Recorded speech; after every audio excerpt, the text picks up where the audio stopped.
I'm the Register of Udoma. I'm going to give a short speech before we invite the speakers in the room. So 2 weeks ago, I was in a debate in this room on immigration, and apparently there was a Trinity news reporter in the audience, and I know an article on it. The title was, "Ireland is unwelcoming toward immigrants. Motion passed marginally in the bill debate." And I was very shocked by how many factual mistakes someone can make in the 600-word article. So they not only messed up Anthony's name wrong twice, but they also mistaken Anthony with Killian. Killian here.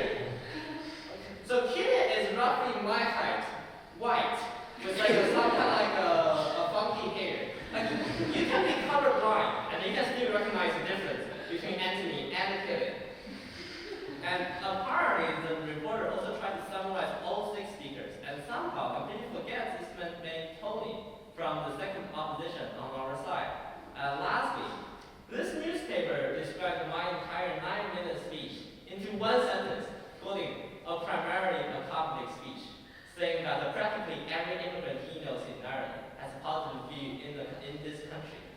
Is that what Trump smells like when he was reading the CNN?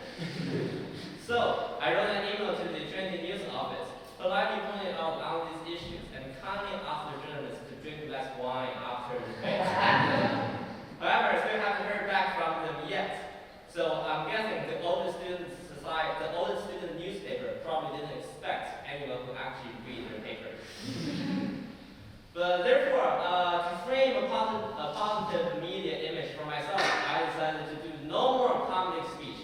I put on my best suit tonight, and I wrote the most serious rare speech I ever did. Today there will be no ha ha ha, or ja ja ja for the Spanish speakers. So, Trinity News reporter, you can get your pen and paper ready.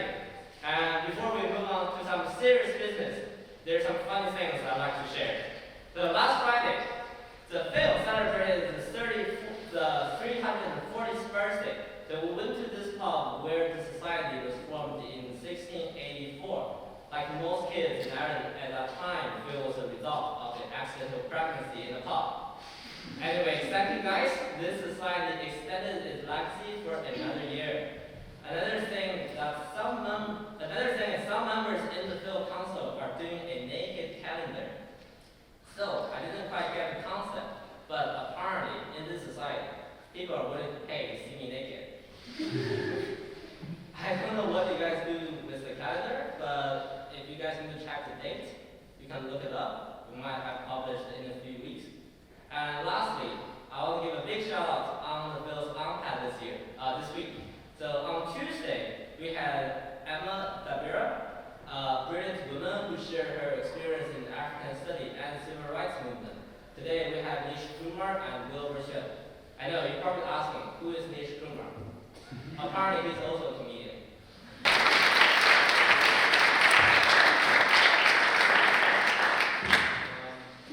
In case you're wondering, this is not the sequel of Dublin Cultural Night. This is the Udoma debate, and we are a subcommittee of the Phil, so we aim to represent the people of color, the ethnic minority in the center of debating, public speaking, and discourse. It is named after Albert Udoma. He was one of the founding fathers of Nigeria. Above all, his greatest achievement was the first black president of the Phil. So before I introduce the speaker, I would like to ask if there is anyone in the audience who came here for the first time to watch our debate. I am here for the first time. Oh wow. So thank you guys for being here. This is such an amazing time. I do remember my first time watching the Phil debate. I instantly thought the person who was standing here on this behind this desk was the president. Unfortunately, I'm not. But that makes a lot of sense because I'm from China. Only the president gets to speak.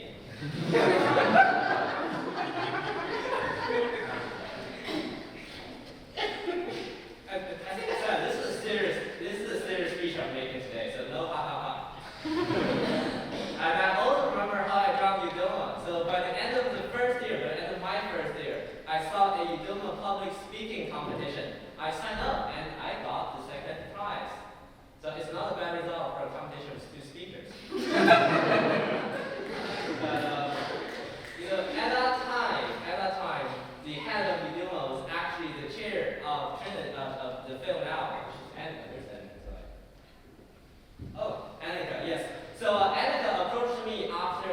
speaking competition and asked me if I want to join Udoma. I asked her what do I need to do. She asked me to just to sign my name correctly on this piece of paper.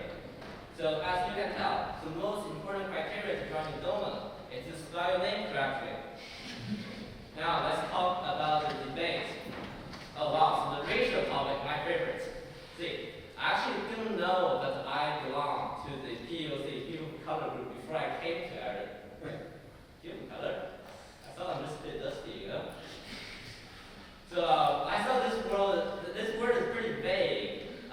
It's really hard. The thing about it is really hard to separate people by their skin color, right? Between these full black and full white. Like there are so many different colors. Like what do you call them? Like mocha, latte, or cappuccino, right? Apparently, there is an Irishman who's not elected as the president because he belongs to the people of color group as well. So I like more like this idea, notion of solidarity. So some people might think that the racial minority group has kind of like a gay, lesbian relationships. Unfortunately, we don't. And as person myself, I experienced as an outsider, we always compete for many things in the Western society. I'll give you a few examples. Say in college, the international student spots are limited, which means most of the time for the people from other countries to come into this Western college, you're competing against the other racial minority. And for the job opportunities, there's to keep having the racial groups that are lowering their wages to secure a job from the other group. And last but not least, the marriage. So according to a Stanford University report in 2018, apparently every racial minority group are trying to marry whites. That is not, I didn't make it up, I looked at the research. I'm not reading it. So also, I'd like to address as an interesting article I read from The Economist yesterday.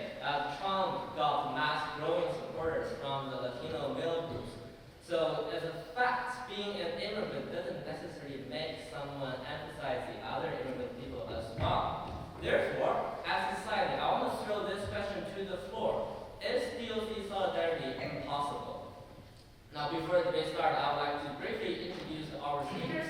So on my left, there's Hamza, there is Tabib, and the man who's watching his phone doing it's the Trinity Student Union, what's the real name? Trinity officer, right? Welfare officer. Welfare quality officer. Welfare and Trinity officer, even better. And on my right, there's Addie, Hillary, and Annie. Enjoy. And yeah, okay. I didn't see their position, sorry. Enjoy the great tonight.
fear of promotion on why POC solidarity is impossible.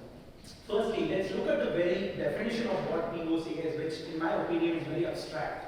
It is a blanket term that is commonly used to address everyone who's non-white. What exactly is non-white here?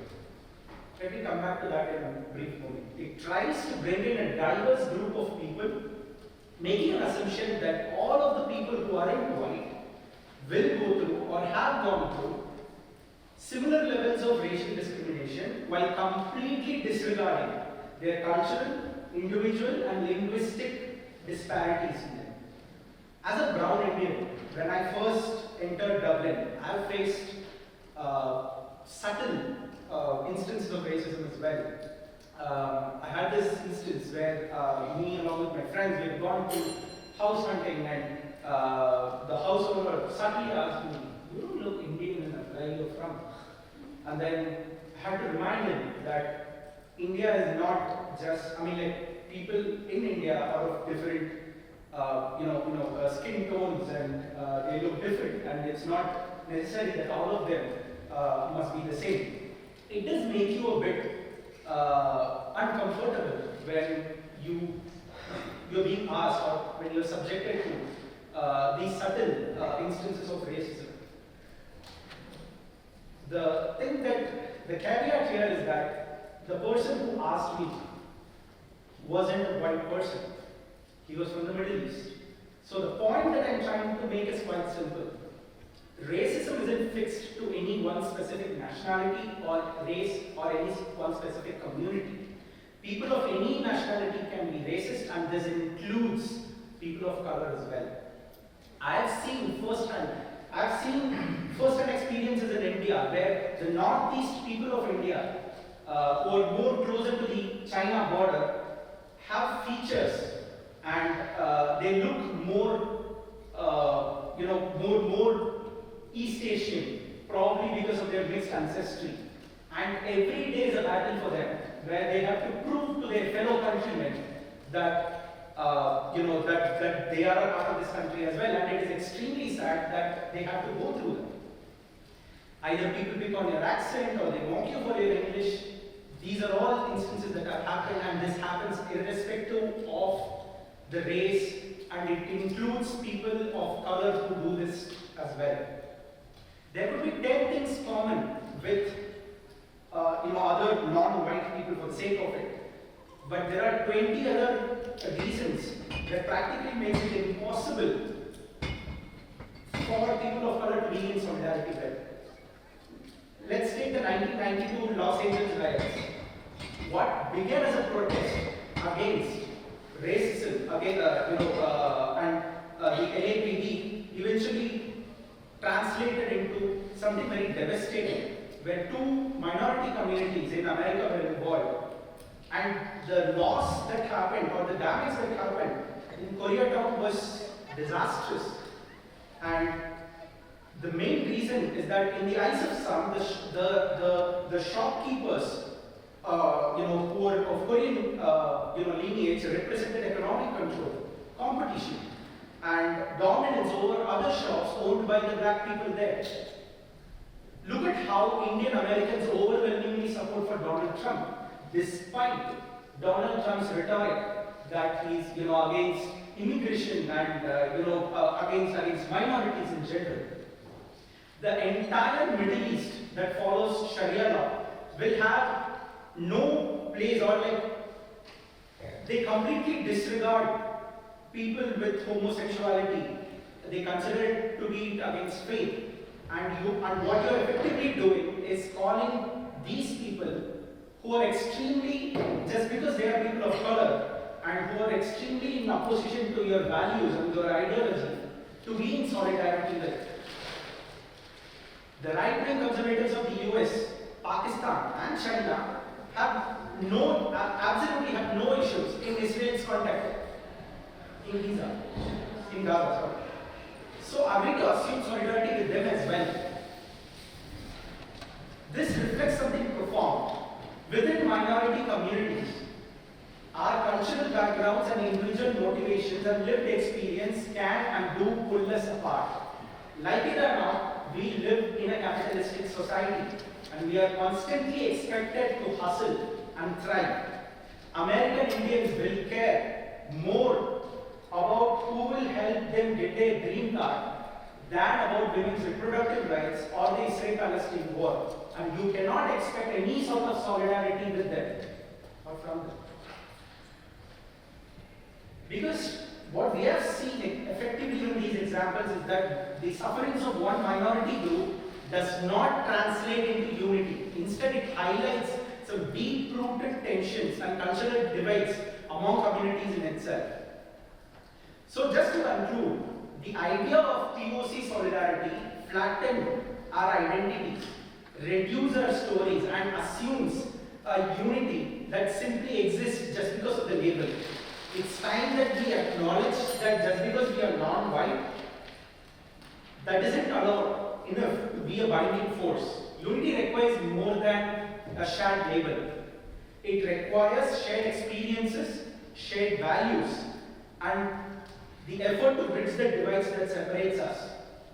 So I call, I call all of us to move beyond the superficial term towards a more honest approach that respects each community's individuality rather than just pretending that solidarity is inevitable. Thank you.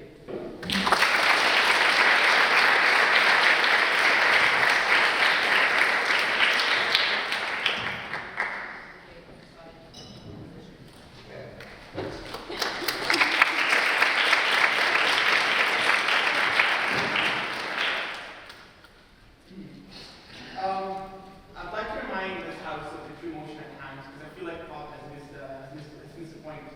The motion is whether solidarity is possible or not whether it's widespread or whether it's enough.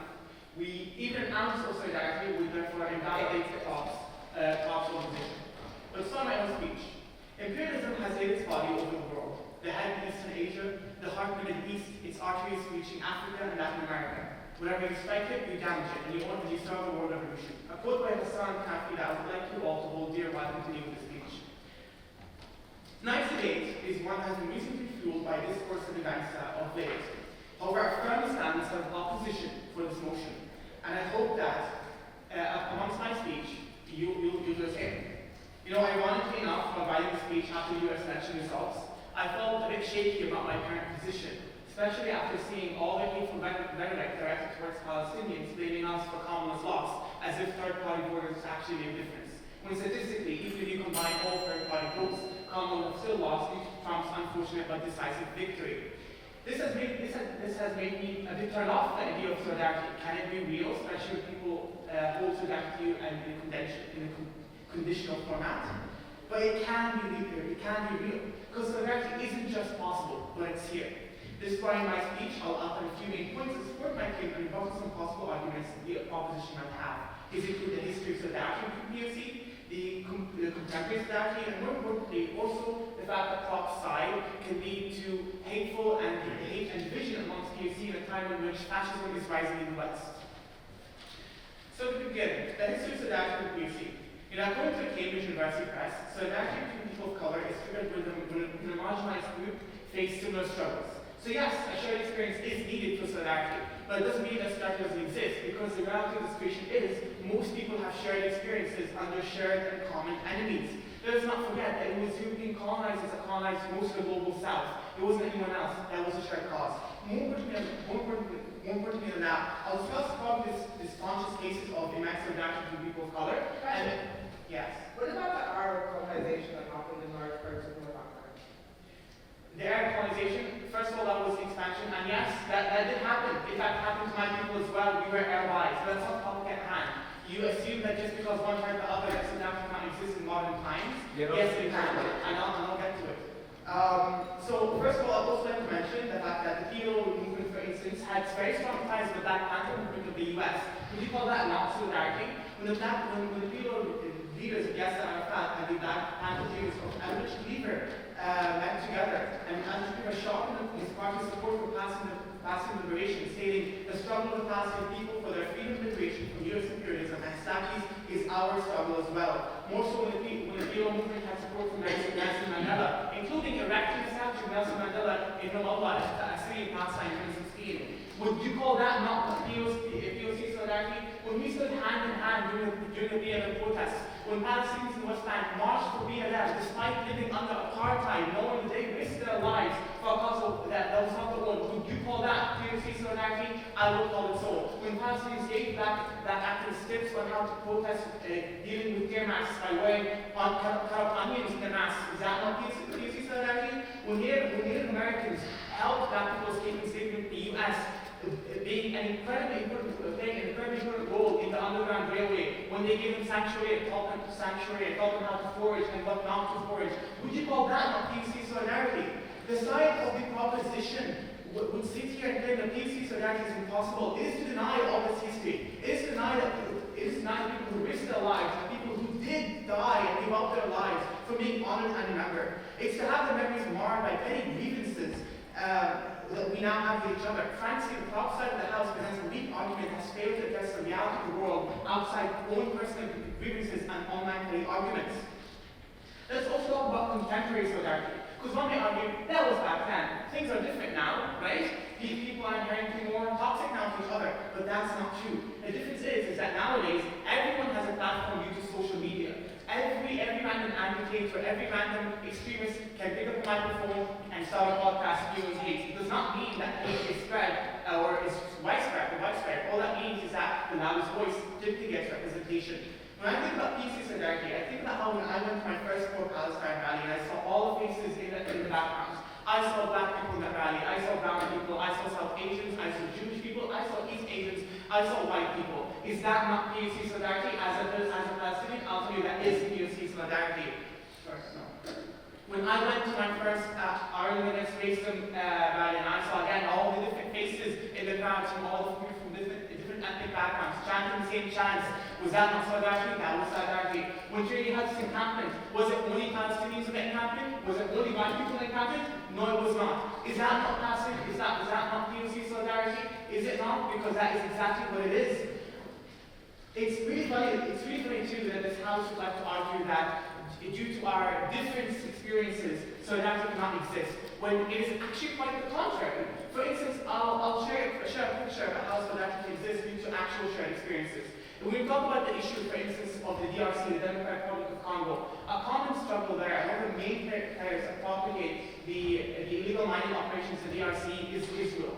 Is that not shared solidarity between the Palestinians and the Congolese people sharing a common enemy? They're different races. Is that not solidarity? It is solidarity. So I urge this House to see reason, to not let petty grievances or echo chambers online shape your opinion. The world is filled with hope. Does not despair. I know the members of the proposition may have had negative experiences with other people of color, and their feelings are justified and valid. Trust me, I have had this experience as well, and I know how they feel. But those feelings are transient. And for every batch of apples are bound to be rotten ones. It does not mean the entire batch is bad. All people hold personal biases and some form of prejudice. However, it's actions that speak louder than words and thoughts. And the actions say that not only is POC solidarity possible, but it's already here. I've seen it, you've all seen it. And let us not deny the fact of the matter is it is illogical to claim that POC solidarity does not exist when at the point right now, tell me, you're from Bangladesh, do you support a free Palestine? There you go.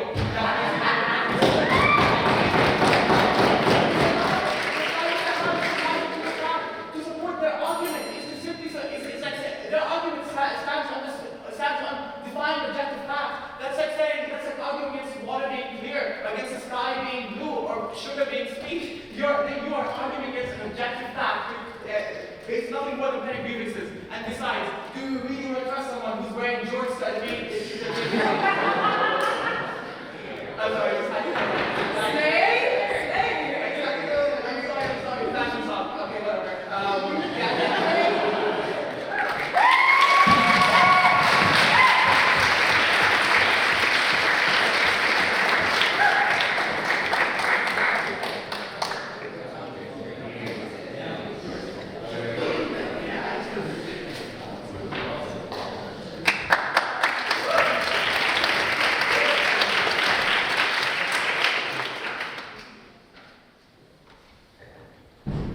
You know what, Hamza? I was gonna let that slide, but the voice in my head went, it cursed me, I wouldn't have that. And I'm not gonna fucking have it. First of all, Oh no.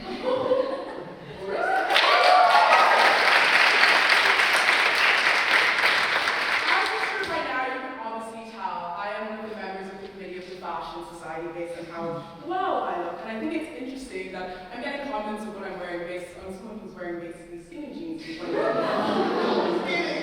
Anyway, moving on, let's talk about the debate at hand. Firstly, I just like to say, hey guys, despite Wilbur's mix-up with the two black women, on the proposition bench, my name is actually Penny, and I'm speaking in second POC tonight. I actually feel so happy to be in chamber. It's been so long since I spoke in this chamber. Last Wednesday just feels like it was years ago to my oh my god. Oh yes, what a riveting debate. Some spooky shit happened, some ghosts were exercised, all that stuff. It was so good. And now I feel like something like slightly less scarier, but not that much scarier is happening. There's like a bunch of POC in the GW. I've never seen this before. Oh man. So basically, I was kind of like not really meant to be speaking in this chamber debate tonight, actually. But somebody like dropped out or something, and they asked me last night if I could fill in, and I was like, oh my god, yeah, sure, like totally. I love to speak in chamber. You get to like crack a few jokes, make people laugh, whatever. And then they're like, oh, Henny, no, that's like not the vibe. Stop. This is actually a serious debate. And I was just like, oh, like, how serious? Like, dark humor, we can make some jokes or something like that. They're like, oh no, we'll think about POC solidarity or something like that. I burst out laughing, and for some reason I got a lot of weird looks, but anyway, whatever. Okay, so some rebuttal. Basically just Hamza said some shit, like, actually I didn't listen to most of this, I was writing this as I was listening. But yeah, he said something about like, this motion isn't about like whether or not there actually is POC solidarity. It's about whether or not it's possible. But I think like, that's kind of unfair, because like anything's possible. Like maybe evolution will actually make it so that pigs can fly, and AI is going to take over the world, or computer science students will actually start showering or something. I don't know, like anything's fucking possible, obviously. Let's be like pretty realistic, like, you know, like I guess like there was some like American presidential election or something. You guys all know the story. Whatever. I don't even need to get into it. But anyway, I'm just gonna say some quotes that I think are a bit unhinged and I've heard from some people tonight. But I think honestly, like kind of sum up the debate pretty well. First of all, POC solidarity isn't possible because people like Wilbur exist. This was said by, I won't name, a certain white man who felt a bit uncomfortable when I asked him if POC deserve rights or not. I don't know. Anyway, I actually kind of agree with that though. You don't know Wilbur, he's the one who just gave the registrar speech. And all I'm saying is, he's not beating the Asian people hate black people allegations. I mean, let's hear started in his registrar speech he just gave. He kind of didn't really give a proper introduction to our guest speaker, Hamza, who's the welfare and equality officer of the SU. Actually, does a lot of things like minority support group, and actually I've been doing my research and I found out it's been implemented in Maynooth recently, so he's kind of bringing it like, well, not like international, but like Maynooth is pretty far away, so but yeah, I think first of all that. Second of all, the thing I already mentioned, mixing up like the only two like black women here, like I think, come on, like just take some time to read some people's names on a big piece of paper or whatever. Anyway, another quote that I heard tonight as well, similar to something Hamza said, but I would never trust somebody who wears shorts. Said by Mr. To Be here. I won't slander him, I won't get personal or whatever. Anyway, one of us can be by alcohol and one of the other can't, so when you need a nap, hit me up next time, we'll see what I'll say about that. Yeah, I just feel like, how is POC solidarity possible? Like, isn't it the idea that like all POC are kind of meant to be friends and like be happy and stuff like that? But I mean, like, even if my fit is ugly, if there's POC solidarity, at least you're not meant to be the one to tell me that. Like, I just how is POC solidarity possible when we're calling each other out for things? Another quote, which actually wasn't said by the film, was a random little girl who was walking by me in sort of shopping center, but I just think this is so funny. Mommy, why is that girl's skin brown? Oh my god, and I was just like, how is this girl like never seen POC before? Anyway, I thought that quote was really funny and it just reminded me of that. But like, okay, moving on to the topic of the debate, I guess, halfway through my speech. So yeah, POC solidarity. I actually genuinely did used to be the POC solidarity thing. Like, I thought I was like, oh my god, like, black people, Asian people, brown people, whatever, you know, all you guys, lots of colors, all three of them. I was like, oh yeah, we're all friends, we're all like, whatever, cool. So basically, I'm a dental student, yeah, I look at it all the time, hit me up for free dentistry, whatever. Basically, one of my clinical partners last year was like an Asian person. So I felt like over the year we bonded, we've gotten really close, you know. We'd maybe go out for the odd coffee. We'd seen the depths and corners of each other's mouths. We'd injected each other with local anesthetic. We'd cleaned each other's teeth and seen the grimiest and grimiest of situations. I thought we had a really close bond, but I thought that we were really, really good friends. Until summer of 2023. Trending on TikTok was the Inside the Asian group chat. And I was like, what is this? What is this about? So after doing some doom scrolling, I found that essentially there's just a trend on TikTok where a lot of Asian individuals are basically confessing how often when they were younger, or like oftentimes still going on now, in their group chats, they're just like really racist to black people. Like they say the N-word, they make monkey noises, they tell them to go back to their countries. Like this shit was really, really bad. You would not believe the horror I felt as I was scrolling through this TikTok.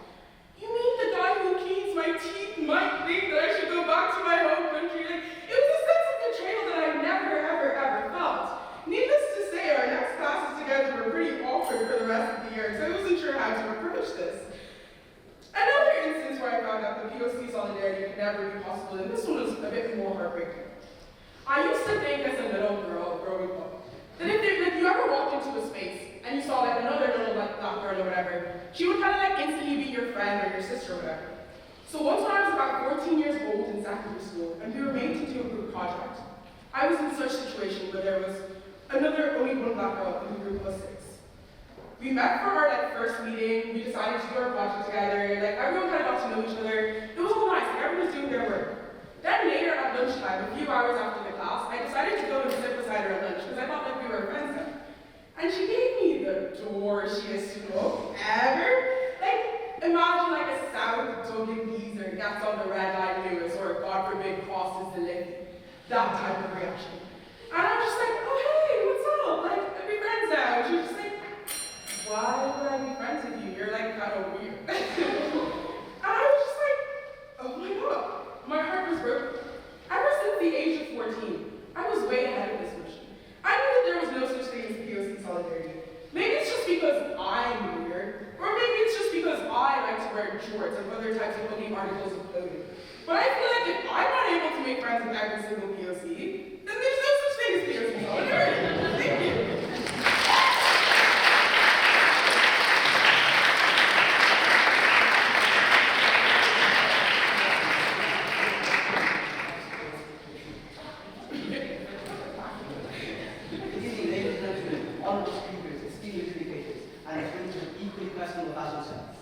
One has double denim shorts, one has a blazer over a shoe shirt. That's what I'm saying.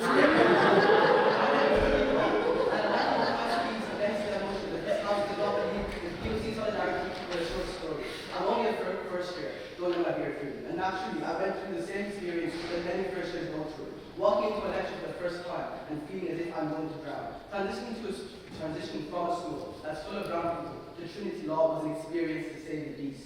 I didn't know what to do, where to go, or who to sit next to. I didn't want to make anyone uncomfortable. My eyes scanned the room. It was a room full of South Dublin accents, Ralph Lauren sweaters, and more oaths than I've ever seen in my life. Eventually, my eyes landed on a pair, a black person and an Asian person sitting together, and immediately I thought I need to sit next to them. I figured it was my best bet. Instantly, we related on how, in one of Trinity's historically least diverse courses, we made the subconscious decision to sit next to each other. That is POC solidarity. These people are still my good friends to this day, and despite the fact we had nothing in common, we felt different in that room. POC solidarity is a cornerstone of life for people of color and immigrants in the Western world, as we live away from our home countries. We saw POC solidarity here tonight, as all the people of color speakers all walked out late, typically. We don't believe in POC solidarity. My main arguments tonight will be that one, solidarity between people of color represents a level of comfort we would otherwise never have known.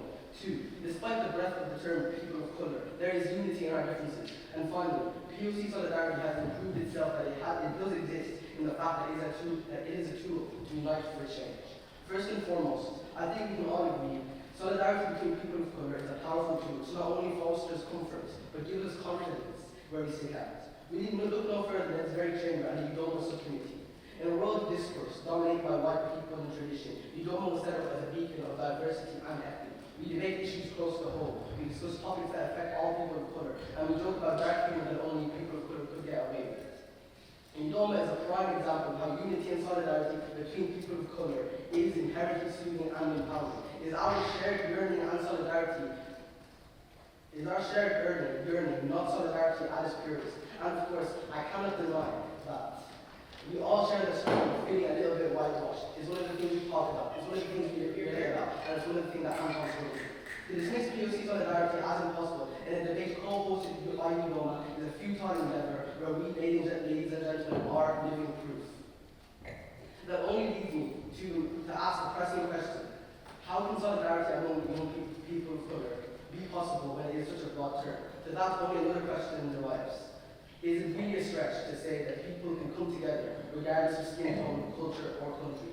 Solidarity is not us coming together to emphasise what is similar, but that celebrate our differences. The opposition will find that a disgrace that blacks can be anyone other than blacks, that Muslims can tolerate anyone that's not Muslim, or that Asian can stand anyone that isn't Asian. That's only another religion.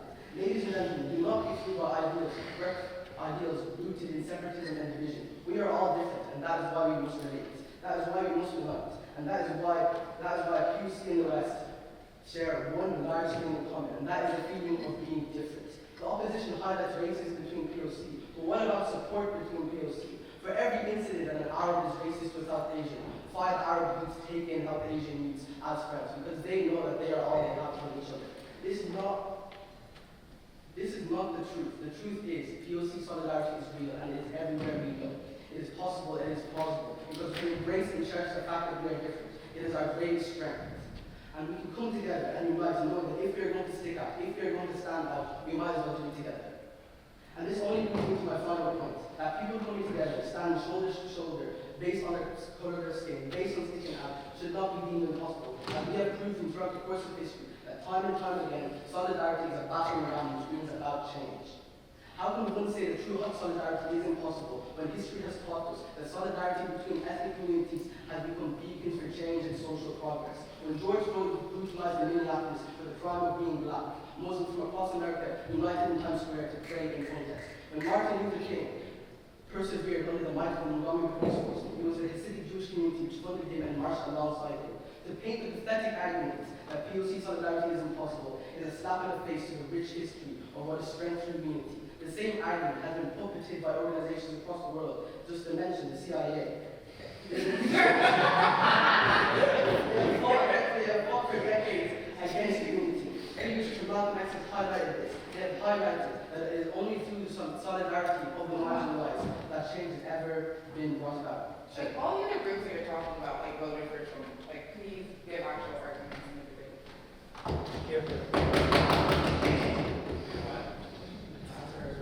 Well, you can't get why it's here from here.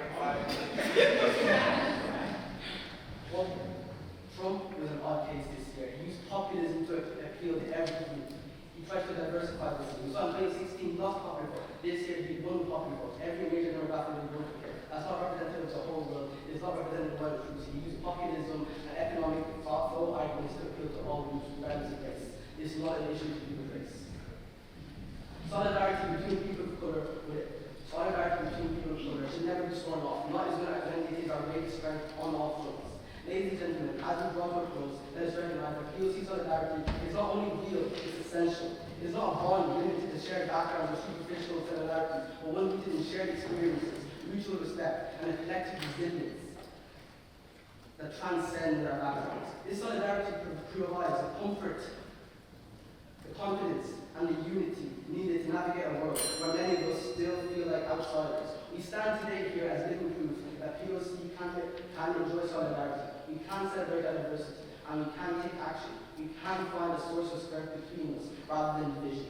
The idea that people of different ethnicities, cultures, and religions cannot find common ground is not only misguided, but disregards the powerful history of unity has driven significant change worldwide. To deny POC solidarity is to dismiss the unity that fuels our fight against discrimination and injustice. This solidarity is the foundation of our collective strength, and it is through it that we can continue to push for forward change, continue to push for a world where differences are celebrated and not oppressed. We must stand united, not suppressed. We must stand united knowing that our shared experiences and aspirations for equality and respect bind us together, and that, my friends, is solidarity. Thank you.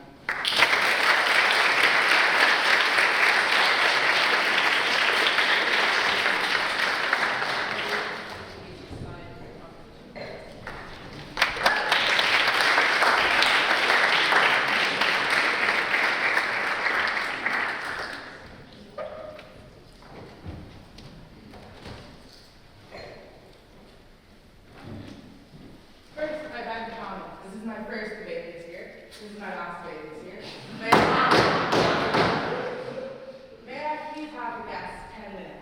so I'll ask them not to ban my CSM as you know.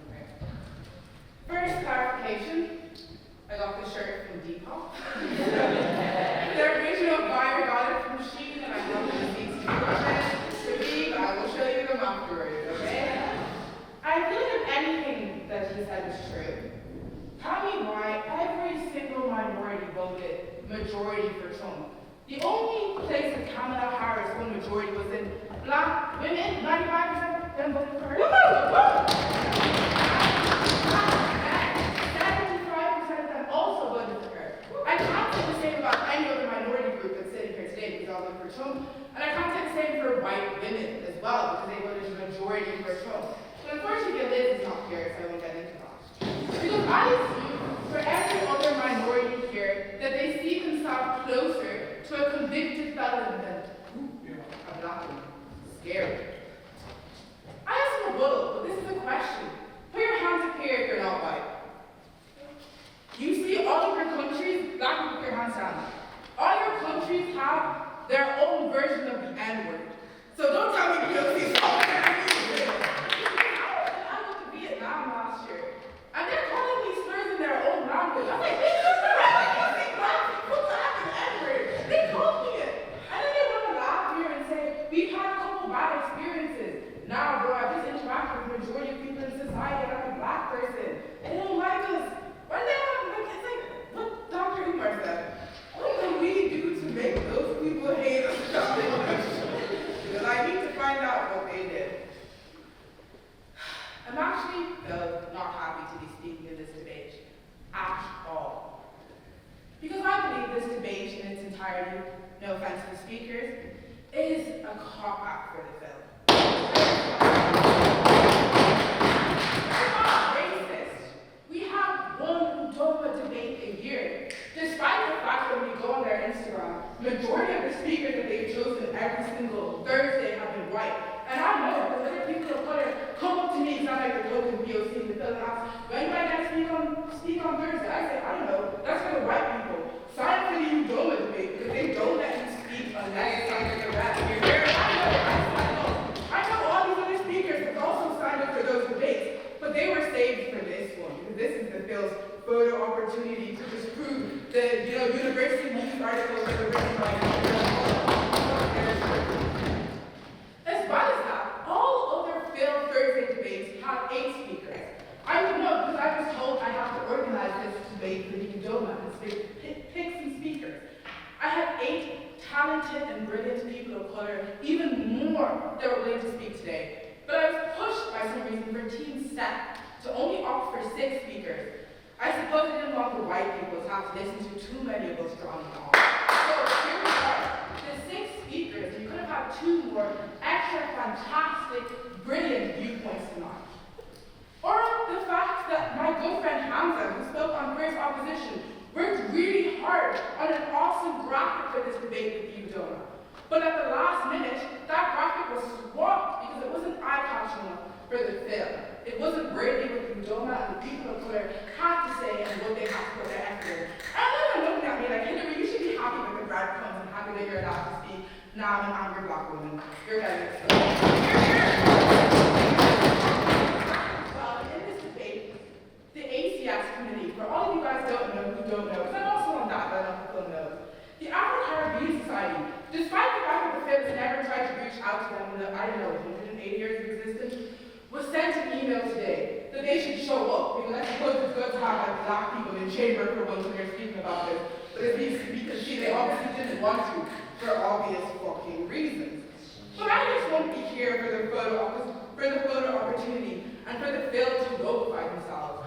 I'm calling them out because they need to do better. They haven't done better.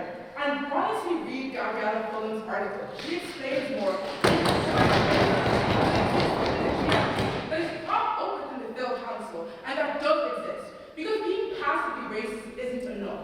If you are like me, and you were in Trinity last year, or you were a person of color, you know this building was not somewhere for you or somewhere you could feel safe. And I wasn't allowed to be on council last year because I was deemed too aggressive for first years and too unfriendly. Because when somebody else was making monkey noises towards me on council, up there in council, I stood up for myself.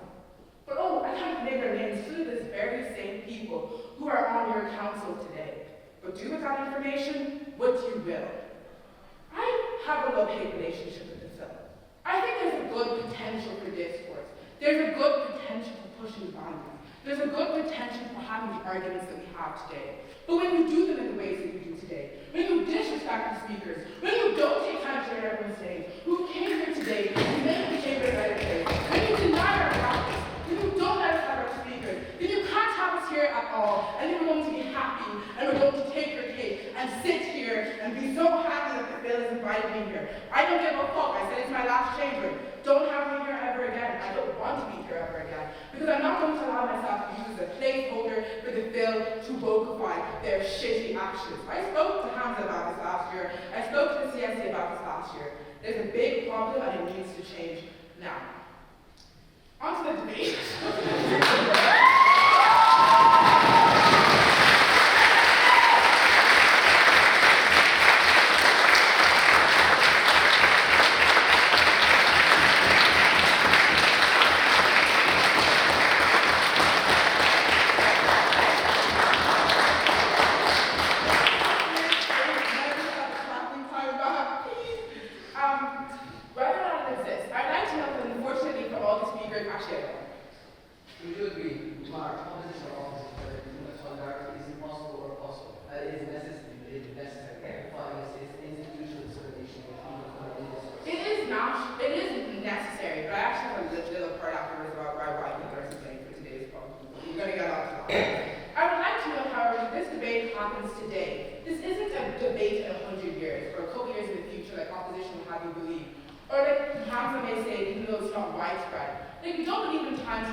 Right. What is POC solidarity? Kind of we met a lot of white people here today, like white love so powerful, you're still here when it's not black issue month. I know, like weird, but yeah. If you ask, like even as a POC, if you ask me beforehand, my good friend Ava, she doesn't go here, she's in TV, the beautiful girl with blonde hair and blue eyes, a couple of years back, she wouldn't be considered a person of color because she was Irish and lived in the States. So it really shows that being a POC is made up. It's made to basically, the whole idea of race, this larger concept that was made to enslave majority and to empower a select few. And every day they change the bracket on what's considered white based on how much they want us to fight each other. I mean, look around the world around you. The self-proclaimed greatest democracy like Donald Trump, it's worth nothing again. I talk about the black people who voted majority for Kamala, nobody else did. It's clear that there's a shift in viewpoint and incentive between POC, and whose fault is that really in this debate? It's white people's fault.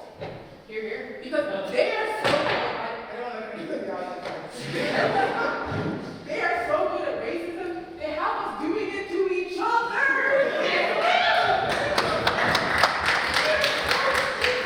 See how Donald Trump was so worried Kamala was a threat, he was like, you know what, Americans, I'm gonna fuck with you for a second, so y'all can cancel each other out, because that's what they want us to do in 2024. Because to be a POC is to constantly strive to show off your proximity to whiteness. Oh, I'm not that black.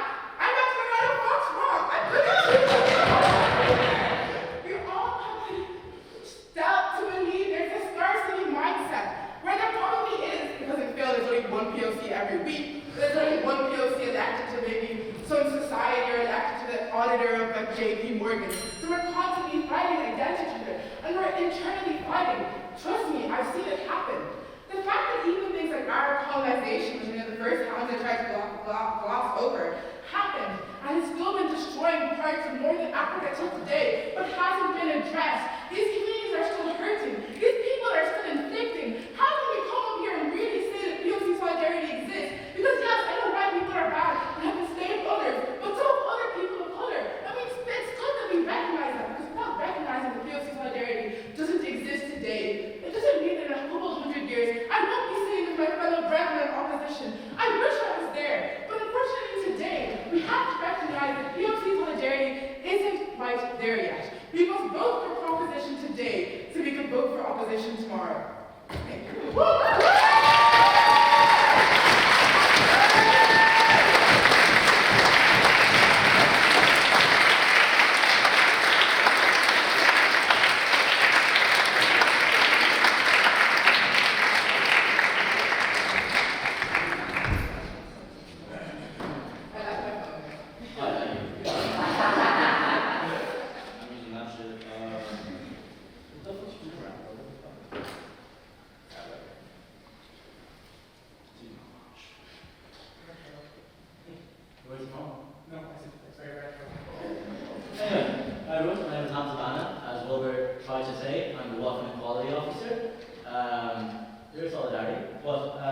say, debating is not my shit, as you can clearly see by my French, it was amazing. But some fantastic points were made on the opposition side, and amazing things were made on the opposition side. But I will quickly gloss over some quick things and go to my final point, in obviously a few minutes. But first thing I want to highlight is that there are some examples of POC solidarity, such massive ones such as Palestinian solidarity in the last year and a half since October 7th, where we've seen millions of people across the world, in campus in Trinity, in campus in Colombia, to fight for the Palestinian people. People that were in these protests were not just Palestinians. They were black, they were Asian, they were white. You have every single fucking minority in those protests. United Against Racism, that's Irish. You don't only see Irish people in the streets, you always, again, black people, Jewish people, the list goes on. But also, I want to talk about shared experiences, which I would like to quickly plug the anti-minority support group. When I was assaulted last year during my exam period, who did I go to? I went to the anti-minority support group because why? There is solidarity between people of color. I was able to speak to Chinese women, to black black men, to every sort of ethnic minority on that team and still feel like I was welcome. There is solidarity between the people of color. But there is barriers to solidarity, as Hillary pointed, and as Harriet and Henry as well pointed too. And one major thing is white spaces, such as the Phil. The debating culture is historically white. It's fully white, and every time you have a person of color come into these spaces, they have to conform to whiteness. It shows that whiteness is the norm, and that whiteness is the norm, and if you want to conform to these spaces, you have to lose a part of yourself. Like you have to quote-unquote whitewash yourself. It's a white cis male space, and because of this, black people, even today, people of color here today, in this very room where I use this props, is to show, just like Hillary said, that, oh, it's okay guys, we have black people, it's fine, we're actually cool guys, don't worry. And that, again, you have to conform to be white to be in these spaces, and the narrative also continues to be in self-hate. And again, what I would like to, well, not again, but what I'd like to fucking finish this off with is that you can't subcommittee your way out of racism. In order to have POC solidarity, you must make spaces for people of color, whether it be anti-minority support groups, whether it be societies dedicated to debating within people of color. This spaces in general for people of color. So, on the final topic, Hillary also had mentioned that black men do not have what's it called, solidarity with black women. So what I would like to do, wait, sorry? They do? But to show off my solidarity, and for all of us to show solidarity, I would like to suggest that we break the fucking rules of the film. We stand on our fucking tables. And we fucking leave!